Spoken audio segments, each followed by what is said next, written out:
मित्रों, वैसे तो अपने पूरे नॉर्थ ईस्ट के रीजन के हवाले से ही इंडिया बांग्लादेश को एक इम्पॉर्टेंट मुल्क कंसीडर करता रहा है। इंडिया का ये मानना है कि बांग्लादेश की सूरत हाल डायरेक्टली उनके नॉर्थ ईस्ट के रीजन के ऊपर असरअंदाज होती है। लेकिन एक रियासत ऐसी है नॉर्थ ईस्ट की जिसको लेकर ख़ास तौर पर इंडिया हमेशा से वरिड रहा है। यानी वो समझते हैं कि ये जो हमारी रियासत है ये डायरेक्टली लिंक्ड है बांग्लादेश की सूरत हाल से। यानी बांग्लादेश में अगर कोई ऐसी सरकार आ गई जो कि इंडिया फ्रेंडली नहीं है तो फिर ये जो हमारी रियासत है वो सबसे ज़्यादा मुतासर होगी। इस रियासत का नाम है असम। शेख हसीना साहिबा की जब सरकार धपड़धूस हुई थी तो सबसे पहला जो कंसर्न इंडिया की किसी रियासत ने शो किया था इस बड़ी डेवलपमेंट पे, अगस्त में इनकी सरकार गई थी ना, तो उसके 2 रोज़ के बाद 5 अगस्त को ये गई थी और 7 अगस्त को असम के चीफ मिनिस्टर ने एक बड़ा स्टेटमेंट दिया था। उन्होंने कहा था, एंड आई कोट एनडीटीवी, कि hope Bangladesh doesn't become safe house of north east insurgents again. Himanta Sharma, ये 7 अगस्त की स्टोरी है। During Sheikh Hasina's time all the north east based insurgent groups were driven out, Assam chief minister Himanta Biswa Sharma said. और उन्होंने कहा कि we are concerned about the developments in Bangladesh. If the turmoil continues people will try to enter India, so we must keep the border secure. तो असम खास तौर पर India के लिए एक सरदर्द बना हुआ है। वो समझते हैं कि बांग्लादेश की जो सूरत हाल है उसका डायरेक्ट असर असम के ऊपर पड़ता है। अब असम के अंदर भी उन्होंने अपनी तरफ से तो बड़ी कोशिशें की हुई हैं कि वहाँ पर जो इंसर्जेंसी है, किसी को डरा धमका के, किसी को मारपीट करके, तो किसी के साथ कोई और डील करके उन्होंने अपनी तरफ से इंसर्जेंसी को कंट्रोल करने की कोशिश की हुई है। लेकिन उनसे इंसर्जेंसी कंट्रोल हुई नहीं है। जो सबसे बड़ी तंजीम उनके लिए सरदर्द का बायस बनी रही है वो उल्फा की तंजीम है, United Liberation Front of Assam. Sheikh Hasina की सरकार गिरते ही इंडियन मीडिया को और इंडियन जो एक्सपर्ट्स हैं उनको असम याद आ गया था। और डेक्कन हेराल्ड ने लिखा था 19 अगस्त को शेख हसीना की गवर्नमेंट के कोलैप्स के 10-15 दिन के बाद कि despite historic agreement ULFA insurgency remains a worry in Assam. Conflict in Myanmar and unrest in Bangladesh may keep several insurgent groups in the northeast alive। यानी उन्होंने कहा कि ये जो बांग्लादेश में तब्दीलियां आई हैं इसका असर असम के ऊपर पड़ेगा ना। उसके बाद रिसेंटली ये हुआ है कि उल्फा का जो चीफ है परेश बारुआ, ये वो वाला ग्रुप है जिसकी अभी तक इंडिया के साथ डीलें नहीं हुई। मतलब ये कह रहे हैं कि नहीं, बस हमें अलग कर दो, हमें कोई बात आपकी नहीं सुननी।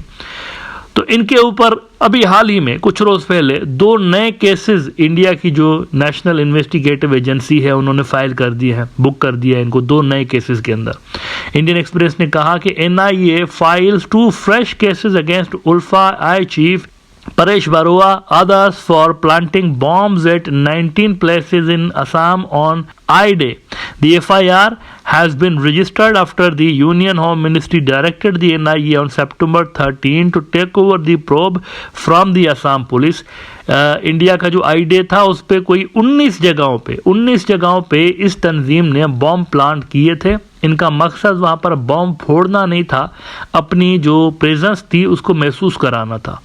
यानी इंडियन सरकार को वो असल में ये मैसेज दे रहे थे कि ये मत समझिए कि हम ख़त्म हो गए यहाँ पर, जब चाहे जहाँ पर चाहे आपको ठोक सकते हैं। ये उन्होंने एक मैसेज देने के लिए 19 जगहों पर बॉम्ब्स प्लांट किए इस तंजीम ने, विच मीन्स कि इनकी सिग्निफिकेंट प्रेजेंस है वहाँ पर और ये जब चाहे एस्केलेशन लेवल को हाई कर सकते हैं, ये वाला जो ग्रुप है। अच्छा, उसके बाद अभी रिसेंटली ये हुआ है चंद रोज़ पहले कि इसी तंजीम उल्फा आई का एक और बड़ा लीडर है झानू बारुआ, उसको पुलिस ने गिरफ्तार किया है। और गिरफ्तार इस वजह से किया है कि उन्होंने कहा कि 11 जो है वो IED जो डिवाइसेस हैं वो इन्होंने प्लांट की थी, तो उस केस में इनको हमने गिरफ्तार किया। असम ट्रिब्यून ने रिपोर्ट किया हुआ है। NIA arrest Jhanu Barua for role in ULFA I's IED plot during I-Day in Guwahati. According to the agency, Barua has admitted to planting 4 of the 11 IEDs recovered by during the celebrations। यानी उनको अभी रिसेंटली गिरफ्तार भी किया गया एक उस तंजीम के बंदे को। तो कहने का मतलब ये है कि ये जो तंजीम है ये एक्टिव है और इंडिया समझता है कि ये जो उल्फा है ना, इसके हिस्टोरिक लिंक्स हैं बांग्लादेश के साथ। और ख़ास तौर पर 2 तंजीमों के नाम वो लेते हैं इस हवाले से। वो कहते हैं ये जो BNP और जमात इस्लामी है ना, इनके कुछ लीडर ऐसे हैं जिनके डायरेक्ट राब्ते हैं उल्फा वालों के साथ। तो अगर ये सरकार में आ गए, पहले ऐसा ये समझते थे कि शेख हसीना अगर ना हो और ये आ गए सरकार में तो उल्फा जो है वो ताकतवर हो जाएगी, और उल्फा अगर ताकतवर हो जाएगी तो असम में हमारी वोट लग जाएगी। अब एक ऐसी डेवलपमेंट हुई है बांग्लादेश के अंदर जिसको इंडिया में बिल्कुल भी पसंद नहीं किया जा रहा है। जैसे बिल्ली के दुम पे पाँव आ जाता है ना, तो वो बिल्ली के दुम पे पाँव वाला हिसाब किताब हो गया है इंडियन मीडिया के लिए और इंडियन एक्सपर्ट्स के लिए। क्योंकि ये जो परेश बरुआ है, इसको एक केस के अंदर सजाए मौत दी गई थी शेख हसीना के दौर में, लेकिन अब बांग्लादेश की हाई कोर्ट ने इसकी सजाए मौत को ख़त्म कर दिया है और इसको गालिबन उम्र कैद में तब्दील किया है। ये इंडिया के लिए बड़ी चिंता की बात है। इंडियन एक्सपर्ट्स जो हैं वो इस पर तिलमिला उठे हैं कि ये क्या बात हुई, एक बंदे को सजाए मौत थी, आपने उसकी सज़ा कम कर दी, और कुछ और लोग ऐसे थे जिनको रिलीज़ कर दिया गया है। अच्छा, कहानी क्या है? कहानी ये है कि 2004 के अंदर एक बहुत बड़ी हथियारों की कंसाइनमेंट पकड़ी गई थी और उसके अंदर बीएनपी और जमात इस्लामी वालों का नाम इंडिया लेता है कि ये मुलविस थे उसके अंदर। और उस वक्त जो जूनियर होम मिनिस्टर था लुत्फुज्जमा बाबर, कहते हैं उनकी तो डायरेक्ट इन्वॉल्वमेंट थी। ये जो हथियार हैं ये इंडिया आ जाने थे असम के अंदर, खास तौर पर इतने ज़्यादा हथियार थे, 10 ट्रकें कहा जाता है कि हथियारों की 10 ट्रकें, 10 हथियारों के ट्रक जा रहे थे इंडिया पहुंचाने के लिए। तो ये कहते हैं कि ये उसमें मुलविस थे। अब उनमें से जो 6 लोग थे ना उस केस के, वो बरी हो चुके हैं। इंडिया टुडे ने रिपोर्ट किया है Bangladesh court cancels death for ULFA chief Paresh Barua in arms haul case.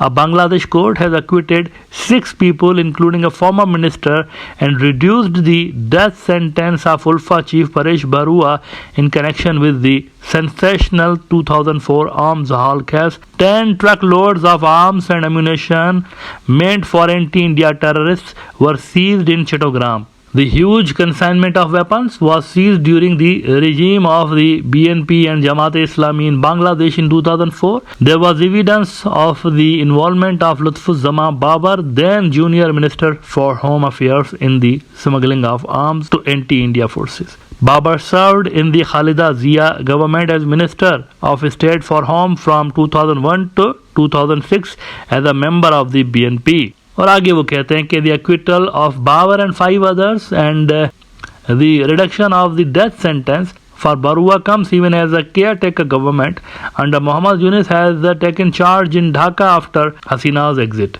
The new regime in Dhaka hasn't been particularly friendly with India amid violence against minorities including Hindus, of which New Delhi has been critical. अच्छा देखिए, ये कहानी का ना एक रुख है। चलें, इनके ऊपर इल्ज़ामात आप लगा रहे हैं बांग्लादेश के ऊपर, लेकिन ये जो 2004 वाला अरसा है इससे थोड़ा पीछे जाते हैं तो आपको शांति बाहिनी भी बांग्लादेश के अंदर एक्टिव नज़र आती है और भी इंडियन प्रॉक्सीज एक्टिव नज़र आती हैं। कहानी का दूसरा रुख ये भी तो है ना, वो भी ऐसा करते थे।